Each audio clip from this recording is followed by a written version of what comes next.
Oh, gandang hapon po. Ayan po ako. After ng work is kalikot time naman po kay Honda Boss kasi meron po akong long drive sa November 23 with Ma'am Shi at saka sa Ibaraki Riders.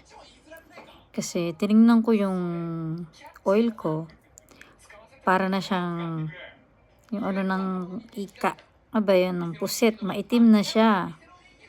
Kaya para lagi nasa kondisyon yung makina ng motor, kailangan alert ka lagi sa makina mo. Lagi mong i-check, and then yung chain, i-check ko din yung chain kasi pag masyadong madumi, masisingitan yung mga kadena.